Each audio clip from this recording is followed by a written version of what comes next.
Donc, le webinaire d'aujourd'hui est axé sur la sécurité et plus précisément la sécurité de l'environnement industriel, ce qu'on appelle notamment l'OT, Operational Technology, et j'ai le plaisir d'avoir autour de moi deux intervenants, François Barranger, CTO de T-Systems France, qui était aussi présent au précédent webinaire, et Sorina, qui donc fait son premier webinaire pour T-Systems France, qui est Deal Solution Manager et notamment, parmi ses casquettes, experte en solutions de cybersécurité et aussi bien d'autres choses, mais c'est une casquette importante chez T-Systems qu'elle occupe.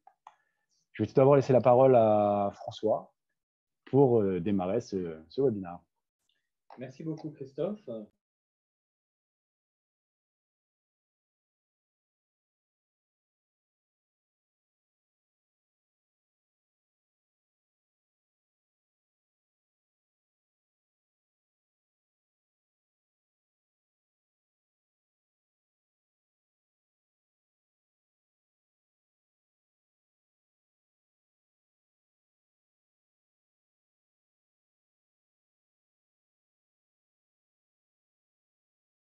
Revenir sur différents points. Voilà, je crois que c'est mieux avec le micro ouvert. Donc je disais ce début d'après-midi, donc on va passer ensemble sur la sécurisation des systèmes industriels. On va donner peu de chiffres, on va aller vite sur on va dire une overview du sujet et on pourra revenir dans le détail ultérieurement. Les systèmes industriels, ils nous entourent, ils sont pour certains invisibles, vous ne les voyez pas, mais ils sont là dans notre vie quotidienne, que ce soit dans la surveillance des réseaux électriques, des réseaux d'alimentation d'eau, de gaz, enfin voilà, tout ce qui fait l'environnement, on va dire, de notre civilisation high-tech, et ce depuis pas mal d'années. Aujourd'hui, si on reprend quelques chiffres du rapport CyberX de cette année, on s'aperçoit que finalement, sur l'ensemble des sites industriels, il y en a encore pas mal qui ont par exemple un accès à distance sur des protocoles standards qui peuvent être pour certains non chiffrés, non sécurisés. Ça peut être aussi 16% des sites dans ce même rapport qui ont un accès Wi-Fi. On verra l'importance que ça peut revêtir pour certains types d'attaques. Et 84% des sites qui ont encore un device, qui ont au moins un device accessible en remote. Donc avec là aussi potentiellement une surface d'attaque. Voilà. En guise d'introduction, ce qu'on va essayer de voir aujourd'hui, donc c'est comprendre un petit peu l'ampleur de la menace et très brièvement les typologies d'acteurs et de menaces et comprendre les risques associés pour voir dans quelle mesure on peut tenter de relever le défi de la sécurisation de ces systèmes industriels et de voir donc plus concrètement quelles vont être les tactiques futures, la planification, ce qu'on peut entrevoir. Je voudrais juste revenir sur un élément sur le défi décisif qui est à relever, parce qu'on n'y reviendra pas forcément. C'est qu'en fait, outre bien sûr la course classique entre l'attaquant et le défenseur, on a une course en parallèle avec la montée en puissance du rapprochement en fait entre l'IT et l'OT. La plupart du temps, et aussi avec l'arrivée de l'IoT et de l'industrial IoT, qui fait que la demande en fait est de plus en plus forte pour avoir des systèmes intégrés à un ensemble d'outils de supervision d'intelligence artificielle, par exemple, pour faire de la maintenance prédictive ou autre. Et donc forcément, on part d'un état où on avait déjà un parc installé important dans un état de sécurisation moyen sur lequel on vient rajouter d'autres composants. Donc on augmente encore la difficulté et donc la hauteur du défi à relever. Donc aujourd'hui, peut-être qu'on pourrait faire un petit sondage, puisque tu vas aborder justement les objectifs des attaques informatiques. Et donc, premier sondage qu'on voulait voulais vous poser, qui est autour de quels sont les objectifs des attaques informatiques sur les sites industriels. Donc, vous avez 4 possibilités. Vous pouvez sélectionner une ou 4. C'est normalement un questionnaire à choix multiples. Donc, allez-y, répondez. Et François, du coup, tu vas pouvoir un peu rentrer dans le détail de ces objectifs d'attaque sur les sites industriels. Je vous laisse un petit peu de temps pour voter. Voilà, ça commence à arriver. J'ai déjà une dizaine de votes. Encore 5 secondes et je mets fin au sondage. Je ne vais pas prendre trop de temps là-dessus. 3, 2, 1, 0. Mettre fin au sondage. Donc, je partage les résultats. Donc, François, je te laisse la parole pour continuer et commenter surtout ces premiers résultats. Tout à fait.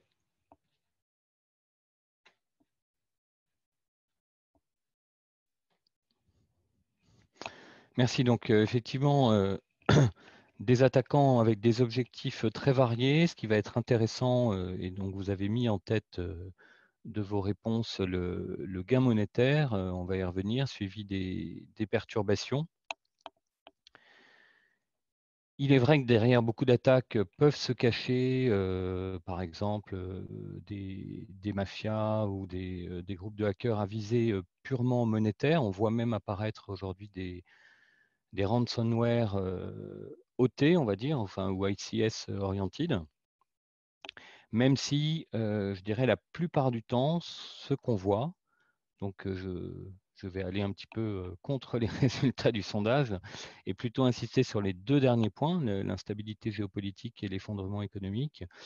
Ce qu'on voit, c'est que c'est plutôt les systèmes IT qui sont visés majoritairement par des attaques de type ransomware et dans un premier temps pour provoquer des perturbations sur les réseaux, et que malheureusement, et l'exemple de Stuxnet est là pour le démontrer, ainsi que Trizis ou Crash Override, les grandes attaques de systèmes industriels. On va de plus en plus vers quasiment de l'attaque soit étatique, soit en tout cas avec des moyens qui ne sont pas à la portée de simples groupes s'ils n'ont pas le soutien fort d'institutions. Et donc on assiste en fait à une montée en puissance de cette cybercriminalité qui devient quasiment une arme stratégique à visée planétaire pour certains États. Donc on l'a vu, ça peut être l'incident sur le programme nucléaire iranien, ça peut être des attaques de centrales électriques en Ukraine, par exemple. Ça peut être, rien qu'en avril de cette année, une attaque en Israël sur tout le réseau d'alimentation en eau, de stations d'épuration, stations de pompage. Le même mois, en Azerbaïdjan, il y a eu une grosse attaque en fait sur des systèmes SCADA de gestion d'éoliennes. Et en octobre 2019, l'Inde a trouvé un malware de conception nord-coréenne dans le réseau d'une de ses centrales nucléaires. Donc on est vraiment dans le cas d'attaques qui peuvent être soit très ciblées, soit au contraire relativement larges, mais qui sont le plus souvent maintenant, hélas, le fait d'États, d'ailleurs qu'ils soient pour certains occidentaux ou d'autres pays. On a évidemment rarement l'identification de la source réelle de l'attaque, mais il faut en être conscient sur des attaques de portée planétaire et qui nécessitent une infrastructure lourde pour cibler ces systèmes industriels. Sachant que la plupart du temps, il faut bien sûr les posséder pour en maîtriser, je dirais, les entrailles et pouvoir spécifier des attaques spécifiques, que ce soit sur un protocole. Il y a plus d'une centaine de protocoles aujourd'hui dans le monde hein, de traitement d'objets industriels. Donc ça nécessite forcément des compétences fortes, plus larges que celles qu'on trouve dans le monde on va dire, de la cyberattaque traditionnelle IT. Voilà, et le but, et ce qui est important aussi à comprendre, on aura peut-être l'occasion d'y revenir, mais c'est qu'en fait, la plupart du temps, ce qu'on voit et ce dont la presse fait l'écho, c'est bien sûr le résultat de l'attaque et ses conséquences s'il y a eu je sais pas, une attaque sur un grid électrique, par exemple. Ce qu'on ne voit pas, c'est en fait la durée de l'attaque et sa construction qui se fait en général en plusieurs étapes, avec en particulier la plupart du temps une phase de recueil d'informations assez longue, puis une phase d'intrusion sur des points de faiblesse qui peuvent, on le verra, être liés aux liaisons OT-IT, enfin OT-IT, donc de rentrer dans on va dire, l'environnement, dans le réseau industriel au travers d'une passerelle, si elle a, s'il en reste, ou si on a pu en créer une, on le verra tout à l'heure. Et à partir de là, donc je dirais c'est la deuxième phase, qui est une phase, on va dire, verticale, d'attaque donc pour rentrer dans le réseau industriel, et puis ensuite une attaque latérale qui vise à prendre par exemple le contrôle d'un certain nombre d'équipements, voire de remonter sur le centre de commande et de contrôle pour pouvoir là réinjecter différents malwares dans les équipements. Donc il y a en général une attaque longue, sophistiquée, en plusieurs étapes, ce qui, d'un point de vue défense, est intéressant aussi parce que si on met les bons capteurs au bon endroit, on peut détecter, je dirais, les préalertes. C'est comme un tremblement de terre, il est en général précédé de mouvements de terrain et suivi de répliques. Mais là, c'est exactement le même type de phénomène qui se produit généralement.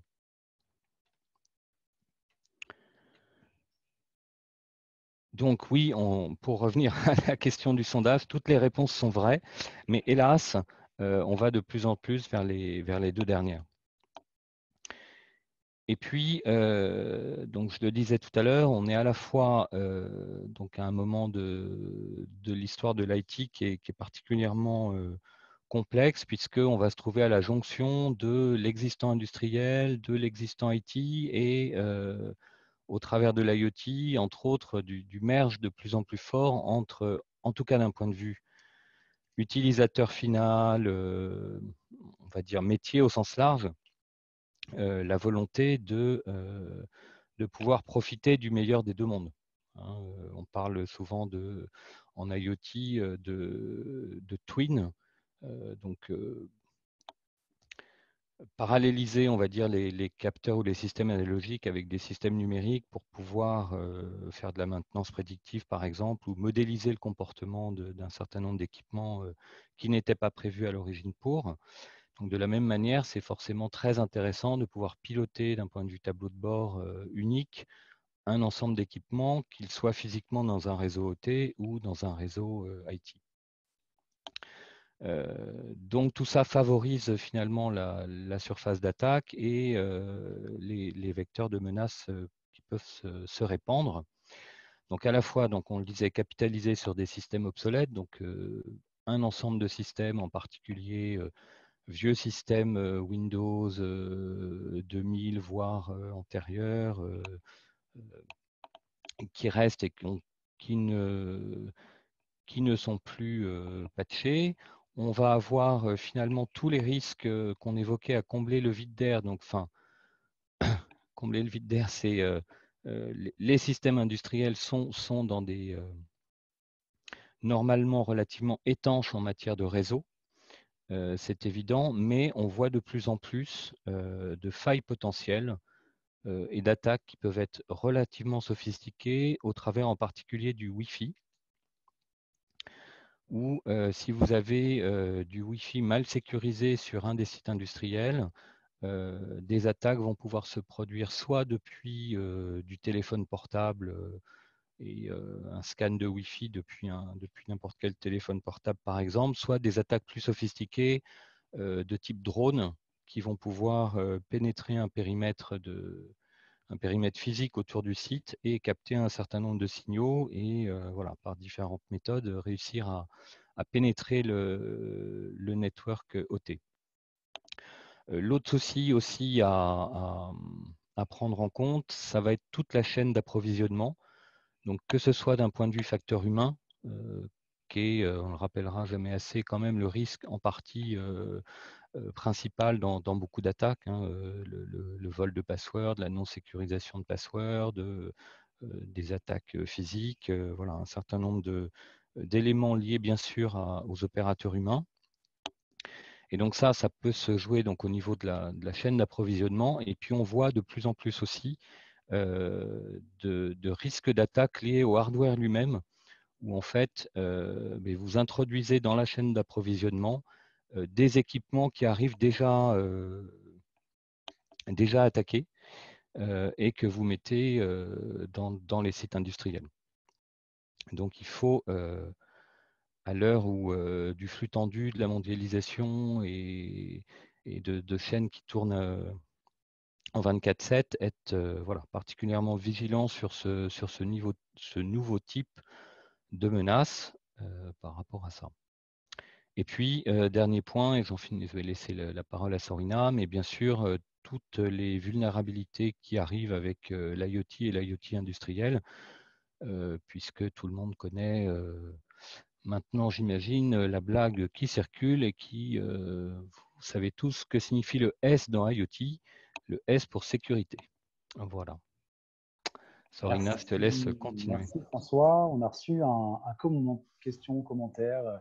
N'hésitez pas à poser toutes vos questions par chat et pour respecter le timing, on les prendra à la fin. Il y a environ 15 minutes qui est prévu de questions-réponses. Donc n'hésitez pas, elles sont les bienvenues et on les prend en compte. Et François, d'ailleurs, si tu veux jeter un coup d'œil pour pouvoir aborder, mais peut-être que justement, Sorina, toi qui vas rentrer encore un peu plus dans le détail, peut-être qu'on va pouvoir répondre toute partie à cette question.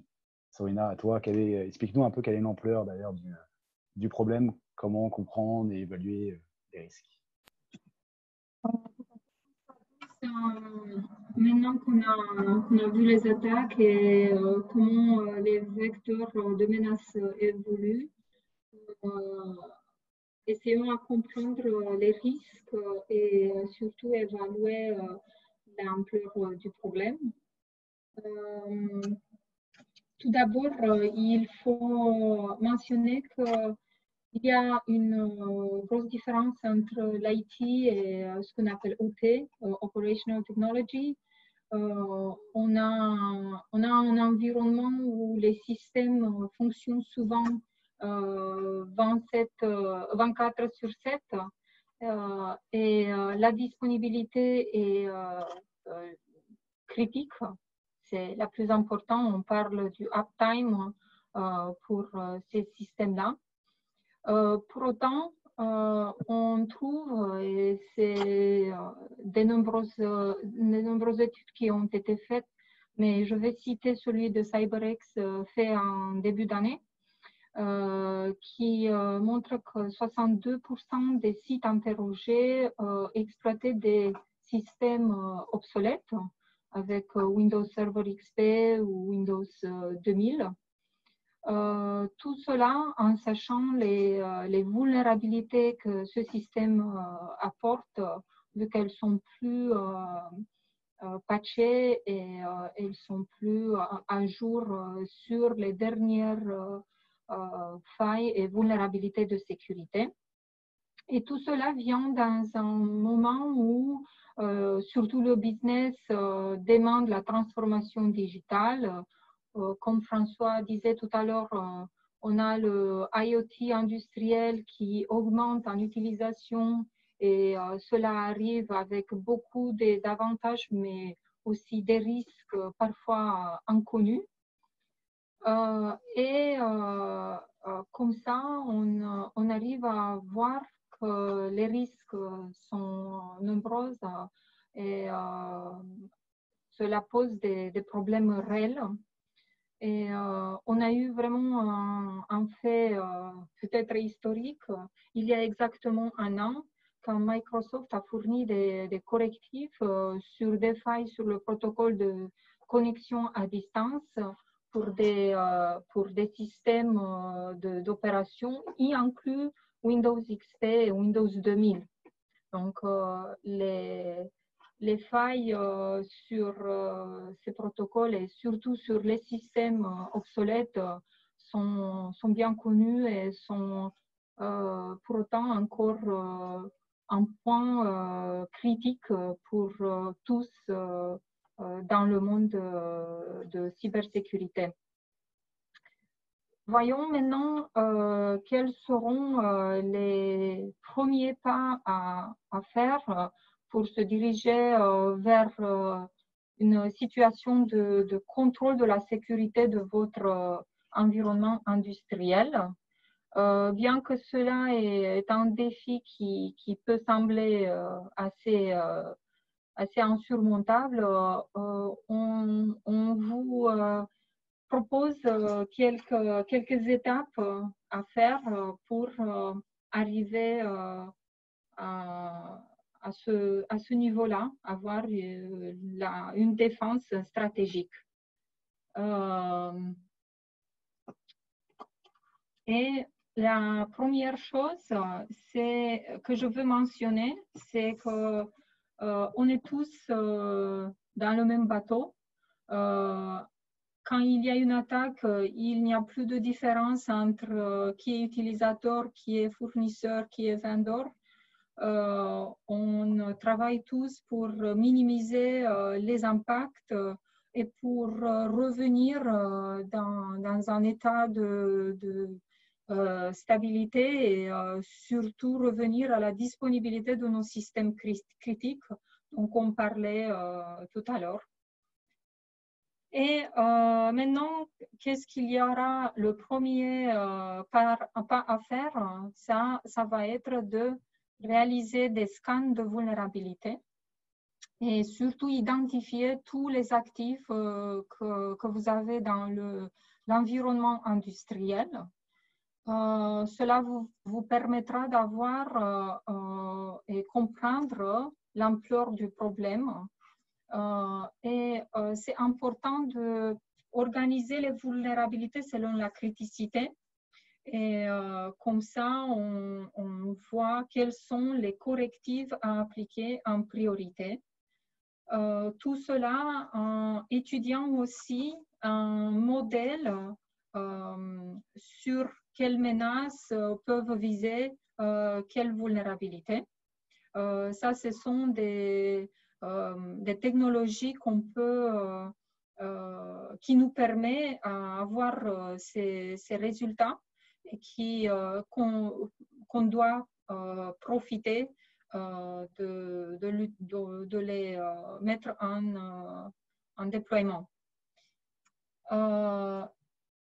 Ensuite, bien sûr, il est important d'exécuter le plan que nous avons conçu à la première étape et appliquer les patchs, surtout sur les systèmes clés. Et cela est important aussi d'avoir un rapport qui nous permettra de montrer l'avancement sur les actions faites et gagner la confiance des décideurs du comité de l'entreprise qui vont finalement investir dans la sécurité des systèmes industriels de contrôle. Si on est là, c'est également une bonne idée de vérifier les accès au système, s'assurer que les procédures sont bien en place et qu'il y a seulement les personnes qui ont vraiment besoin d'avoir accès aux systèmes critiques qui sont bien monitorés. Et instaurer aussi des contrôles pour la chaîne d'approvisionnement. Comme François a mentionné au début, on a beaucoup de risques qui sont introduits par les différents fournisseurs des équipements, des services qui interviennent sur des sites industriels et ainsi de suite. Une troisième étape à suivre et un pas décisif à faire, c'est de développer des programmes stratégiques.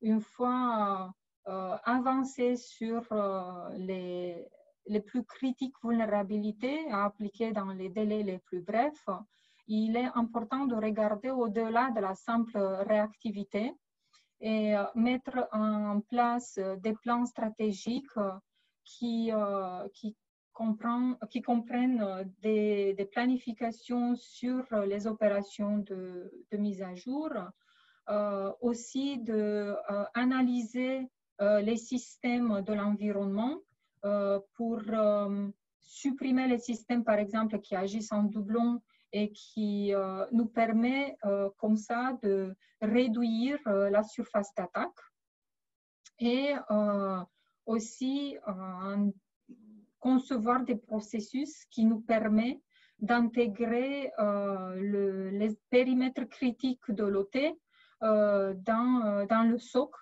pour que l'équipe de votre SOC ait la vue sur la situation centralisée dans votre environnement de l'entreprise.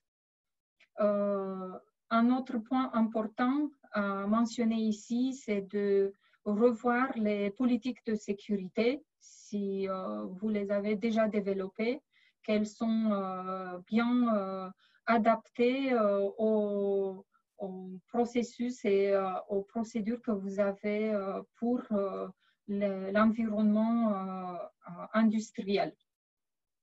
Et on arrive à la cible qui est construire une défense stratégique parce que réactivité et surtout sur les systèmes critiques est très important, mais il faut voir les actions à faire pour la planification et le futur. Et ici, on vous propose un nouveau sondage. Christophe va vous le transmettre. Tout à fait. Merci, Sorina. Deuxième et dernier sondage, on ne va pas vous embêter en faire trop, qui est celui-ci. Avez-vous mis en place une formation à la sécurité de l'outil pour les collaborateurs de vos sites industriels? C'est à vous. Et effectivement, on va voir avec Sorina qu'on peut mettre beaucoup de choses en place pour sécuriser, mais la cybersécurité passe aussi, et parfois même avant tout, par l'impact des collaborateurs. Et donc, les former semble être important. Je vous laisse encore un tout petit peu de temps. On a une dizaine de réponses pour le moment. Allez, encore 10 secondes. 4, 3, 2, 1. Et c'est fini. Donc, je partage les résultats et Sorina, je te laisse continuer et commenter. Merci Christophe. Oui, des réponses assez diverses. Apparemment, il y a toutes sortes de situations. Équilibré, a priori. Oui, tout à fait. Mais une chose est sûre et certaine, on a besoin de former nos employés, surtout sur les sites industriels, parce qu'on dit que la sécurité est aussi forte que le plus faible noyau. Donc, il faut impliquer les employés dans la cybersécurité. Et par exemple, sur les sites industriels, activer sur le téléphone du hotspot, c'est une vulnérabilité qui peut être exploitée assez facilement. François, vous mentionnez au début que c'est avec des moyens assez rustiques qu'on peut exploiter cela. S'assurer que l'impact est compris par nos collaborateurs et favoriser cette culture sur la sécurité proactive. Et voilà pourquoi ne pas avoir même des échanges entre les employés des sites industriels avec celles de ce qu'on appelle corporate IT pour échanger sur les attaques et les expériences sur la sécurité. Un deuxième point qui est important, c'est bien sûr investir dans les experts en sécurité. Et on connaît tous la forte demande des experts en sécurité qui dépasse l'offre actuelle. ça en général. Et quand on parle encore plus spécialisé sur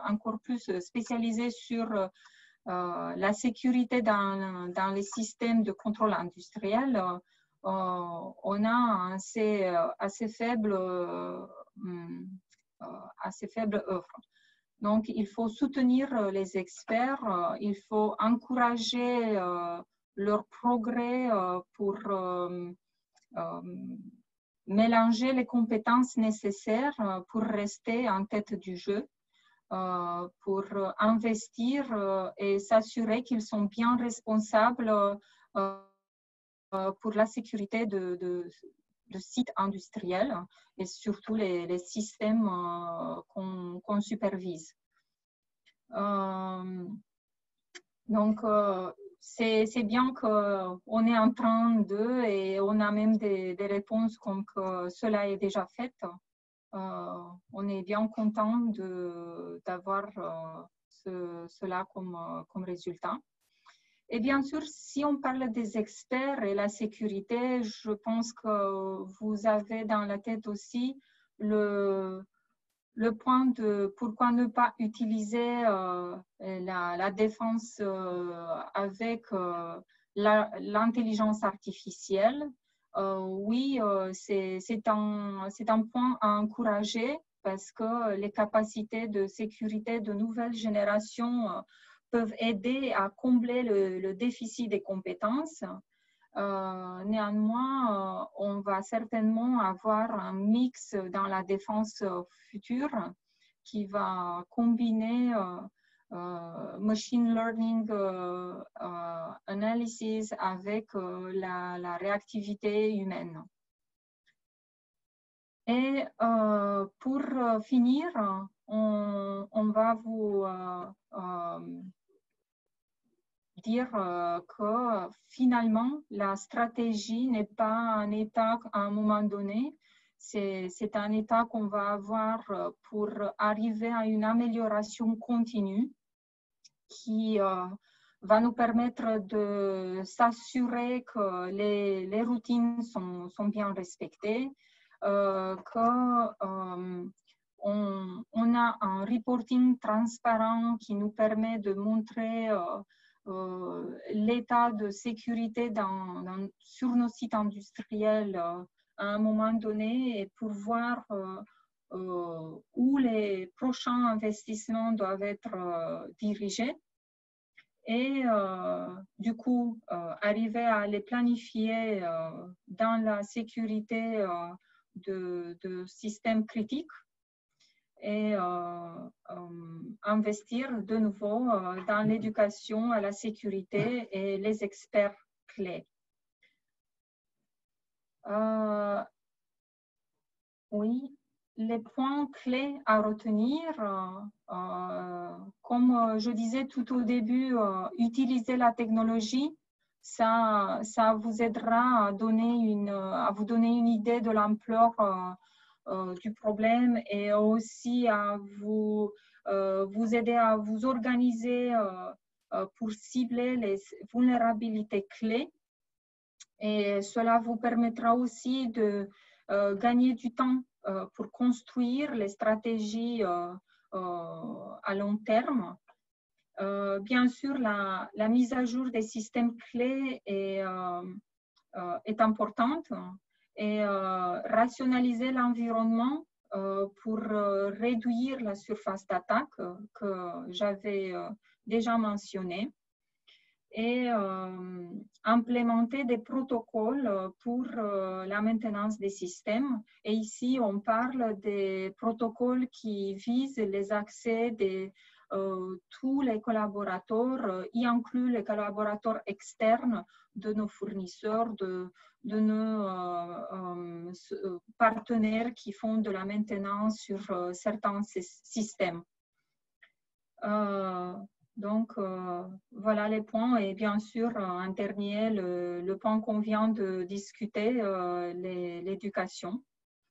Je reviens sur ce que j'avais dit, qu'on est tous ensemble ici pour lutter contre les attaquants et s'assurer qu'on minimise les risques et qu'on arrive à remettre le bon niveau de stabilité. Nous, T-Systems, on travaille déjà avec beaucoup de nos partenaires. Je peux mentionner, par exemple, Beizendorf pour leurs usines. On travaille avec E.ON et Uniper pour la sécurité de leurs sites. Pareil pour les usines de ciment de Heidelberg Cement. Et on est en collaboration avec Volkswagen pour la sécurité de l'IoT industriel. Donc, on a déjà des belles références et on s'est penché là-dessus. Pour la maturité des entreprises, je laisse la parole à François. En guise de conclusion, avant de prendre les questions qui sont assez nombreuses, donc on va laisser du temps. Mais, deux derniers mots de ta part, François. Oui, tout à fait. Non, je vous laisse découvrir le slide, alors, qui est peut-être un peu chargé, mais qui a le mérite de vouloir poser pas mal des briques hein, à la fois des solutions à construire, à mettre en place ou simplement d'analyser l'existant avec plusieurs commentaires à faire. Donc, vous voyez à gauche un petit peu la typologie des briques. Hein. On parle d'asset management, de réseau, d'accès distant, de SOC, et puis plus globalement de monitoring de la sécurité et d'analyse de risque. Et vous pouvez voir les différents niveaux de maturité auxquels vous pouvez vous situer. Alors, le slide n'a de sens que si on prend chacun des sites finalement et prendre peut-être l'élément le plus faible pour mesurer entre autres sa sécurité. C'est-à-dire, rien ne sert d'avoir un site qui serait en level 4 si évidemment les 90 restants sont en level 1. Donc c'est bien l'ensemble de la politique de sécurité qu'il faut faire évoluer par step entre le level 1 et le level 4, sachant qu'il y a des étapes qui sont pour certaines à faire site par site et pour d'autres qui reflètent bien sûr une politique globale. Je pense en particulier à l'intégration CIEM-SOC, si on veut avoir une vision d'ensemble en fait de ce qui se passe à l'échelle de l'entreprise en termes de SOC OT, comme on peut l'avoir sur un SOC IT. Et donc, je réponds aussi à certaines remarques qui ont été formulées pendant le webinaire. C'est effectivement, ou à des questions qui vont venir.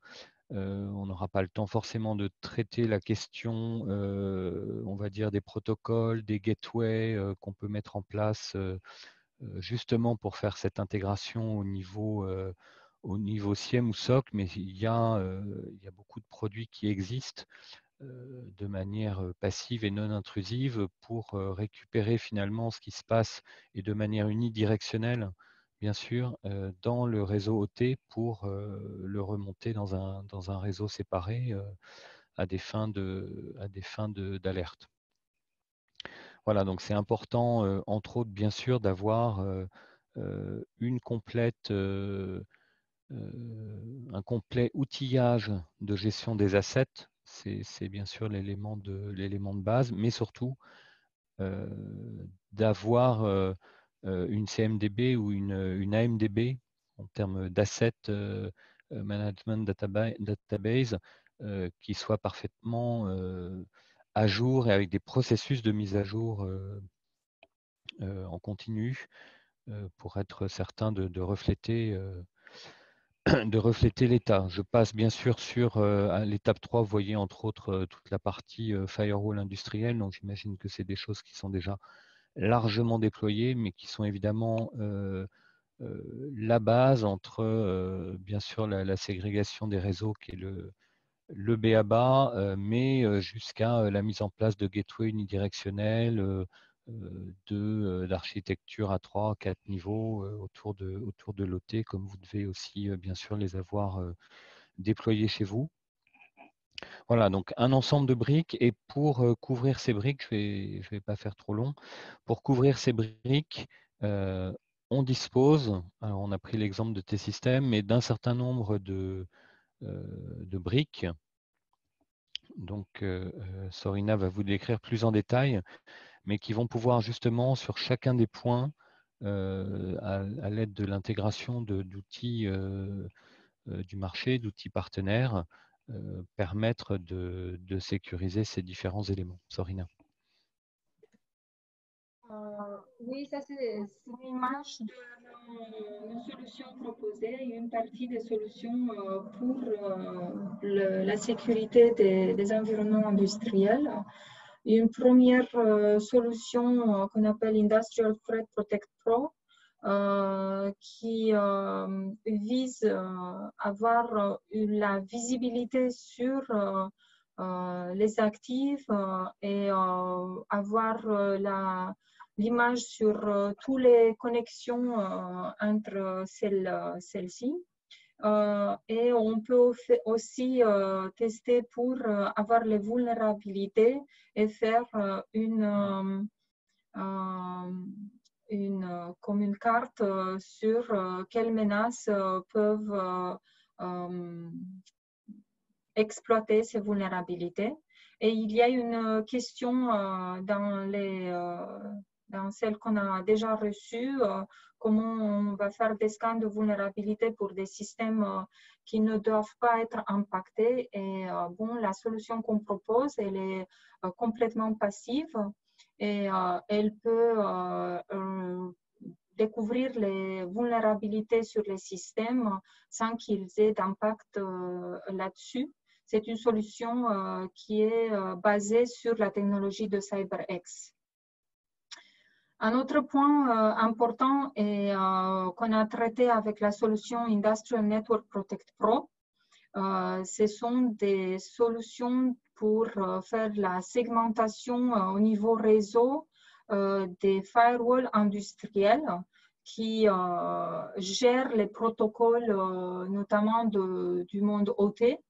Donc, on a des protocoles, bon, Ethernet, on a Modus, on a les protocoles de la plupart des systèmes de Siemens, de ABB et ainsi de suite, qui sont filtrés par ces firewalls.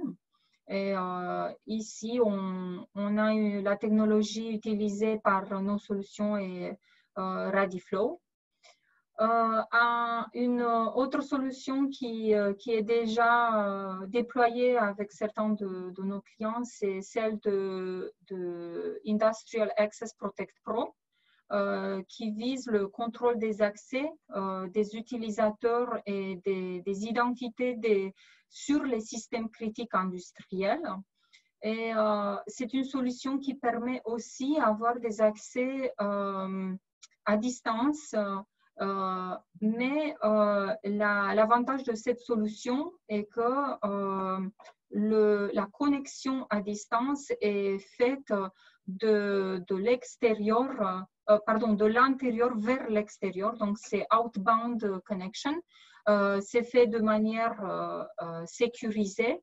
Et les accès des utilisateurs sont bien sûr avec une authentification forte et seulement pour le rendez-vous et pour les systèmes visés. Et la technologie, comme vous voyez, c'est Genoa. On a encore d'autres solutions. J'ai mentionné prochainement, on va avoir de la protection pour les endpoints industriels et d'autres qui vont venir. Je vois le temps passer et je vais m'arrêter ici. Merci beaucoup pour l'attention. Merci beaucoup, Sorina. On va prendre les questions et on pourra aussi continuer les échanges après ce webinaire. N'hésitez pas si on n'a pas encore répondu à tout.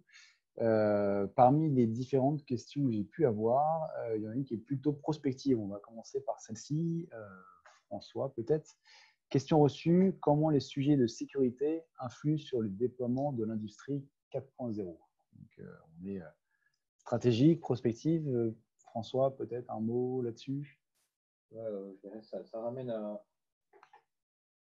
Avec le micro. Avec le micro.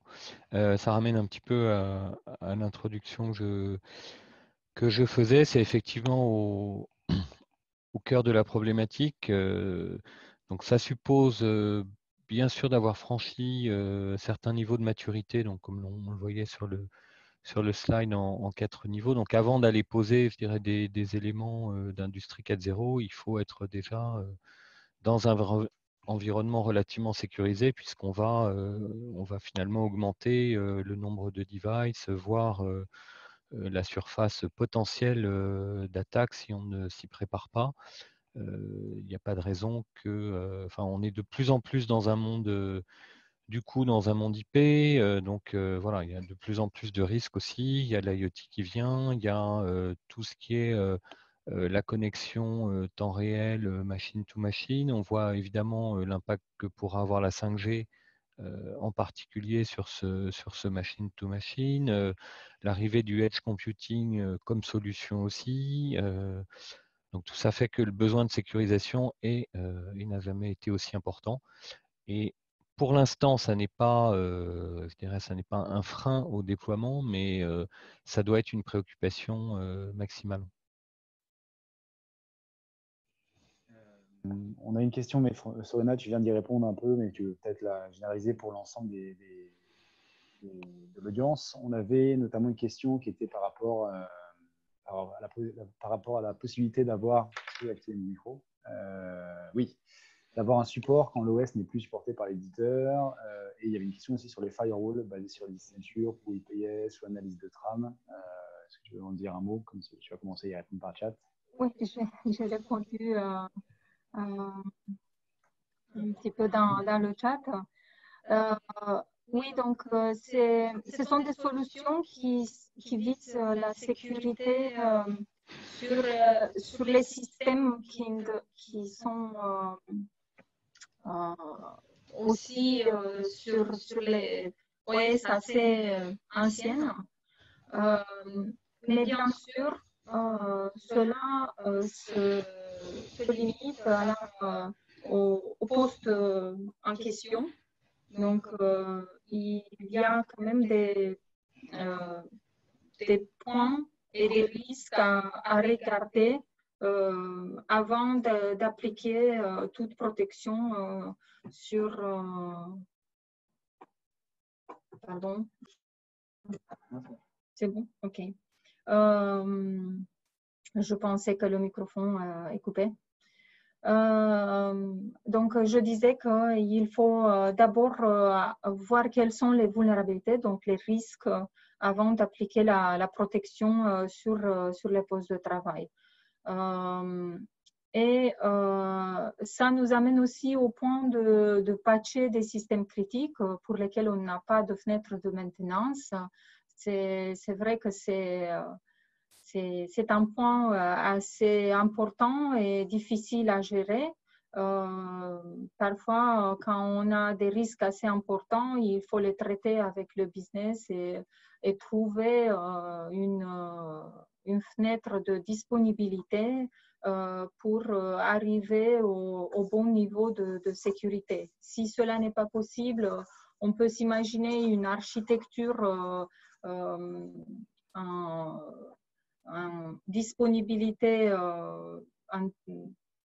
en haute disponibilité qui nous permet de patcher d'un côté et basculer après sur les autres systèmes.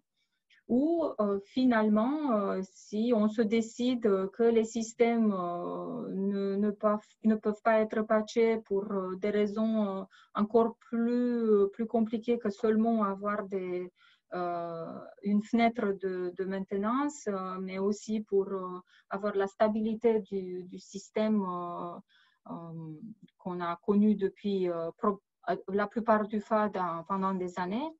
On met en place segmentation niveau réseau, avec double authentification, avec des annuaires différents pour les utilisateurs qui se connectent de l'extérieur, et encore un deuxième annuaire qui fait l'authentification forte sur les systèmes critiques. Merci, merci Sorina. Il nous reste un tout petit peu de temps encore. Une autre question reçue. Je crois que c'est Sorina qui l'abordait, l'importance de former les collaborateurs. Et du coup, je ne sais pas si Sorina, François qui répond. La question reçue est la suivante. Comment arrivez-vous à convaincre les ressources humaines d'investir du temps sur la sécurité ou le recrutement d'experts sur le sujet? François, Sorina. Moi, je pense que Sorina complétera, mais je pense que c'est voilà, une simple analyse du risque qui peut contribuer fortement à débloquer la situation. La crise sanitaire que nous vivons en est la preuve. On arrive à débloquer des budgets pour toutes sortes de choses, de protection matérielle, de distanciation sociale dans l'entreprise, et ainsi de suite. Donc, je dirais, et évidemment, il y a un risque humain très fort et donc qui n'a pas de prix. Maintenant, si on regarde le risque industriel et qu'on met,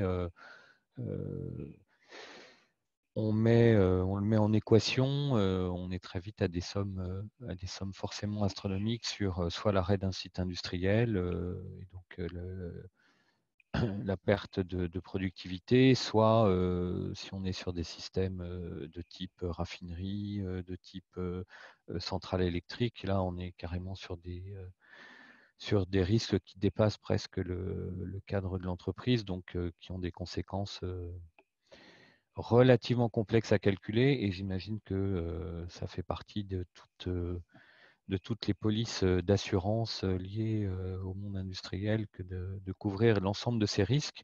Donc, ils sont facilement chiffrables et je pense qu'en regard, la formation des utilisateurs, voilà, on doit pouvoir débloquer le budget. Merci, merci François. On prend une dernière question et après je vous laisse, Sorina, on commencera par toi, puis François, un petit mot de conclusion. Donc la dernière question reçue était par rapport au downtime. Donc, la question était la suivante. J'ai des systèmes qui ne peuvent pas être mis à jour car je ne peux pas me permettre de downtime. Comment procéder? Sorina, peut-être un mot dessus? Oui, c'est une bonne question et c'est un des points que j'avais mentionné tout à l'heure. C'est soit on traite le problème avec le business, les décideurs sur les systèmes pour arriver à trouver une fenêtre de maintenance, soit on construit tout autour de ces systèmes critiques et on met en place des contrôles des accès sécurisés, chiffrés. On fait de la ségrégation du réseau pour arriver à contrôler tous les accès qui pourront amener à ces systèmes-là, et on prend le risque de continuer avec les systèmes sans les patcher contre les dernières vulnérabilités découvertes. Merci Sorina d'avoir approfondi ce point. Tu avais effectivement en partie déjà précédemment répondu. Petit mot, on a quasiment terminé, donc petit mot de conclusion, chacun peut-être 30 secondes pour faire ce qu'il faut retenir ou revenir sur une question qui vous a semblé particulièrement pertinente. Qui veut démarrer? François, Sorina. Sorina, honneur aux dames. Okay. J'ai été surprise. Bon, surprise, c'était une bonne question, celle de comment convaincre les RH. Donc, on est bien d'accord que les personnes sont finalement les plus importantes dans tous ces systèmes et tout l'environnement industriel. Et il faut bien les impliquer et arriver à les former à la cybersécurité. Merci. François, en 30 secondes max, petit mot de conclusion. Alors, petit mot de... Oui, vous m'entendez? Oui, petit mot de conclusion, mais d'abord pour vous remercier d'avoir bien sûr participé à ce webinaire, partager avec vous la frustration qu'il soit si court et donc qu'on ne puisse pas rentrer dans le détail d'architecture technique, de protocole, voilà, de typologie d'attaque plus en détail et voilà. Mais on se tient à votre disposition bien sûr pour approfondir tel ou tel sujet, telle ou telle solution, pour parler de cas clients précis et voilà, et avancer ultérieurement sur ce vaste sujet. Voilà, merci. Et n'hésitez pas, donc on arrive à la fin de ce webinaire. Merci à tous. Vous avez commencé à répondre. Il y a un petit questionnaire de satisfaction pour savoir si ce webinaire a répondu à vos attentes en termes de forme, de qualité. Donc, à vous de nous dire. Ce webinaire sera évidemment disponible en replay. Donc, on vous enverra un petit lien pour avoir accès aux slides, pour le réécouter. Et surtout, si vous avez des questions ou des projets sur lesquels vous souhaitez qu'on vous aide, qu'on vous accompagne, vous savez comment nous contacter. Vous avez d'ailleurs mon email direct, puisque c'est moi qui les relances, les invitations, vous les avez reçues de ma boîte mail. N'hésitez pas. Nous sommes à votre disposition, François, Sorina, moi-même. Et donc, merci à nos deux intervenants. Et donc, rendez-vous au prochain webinaire d'ici 3 à 4 semaines. Vous recevrez l'invitation très, très prochainement. Merci à tous. Merci, bon après-midi. Au revoir.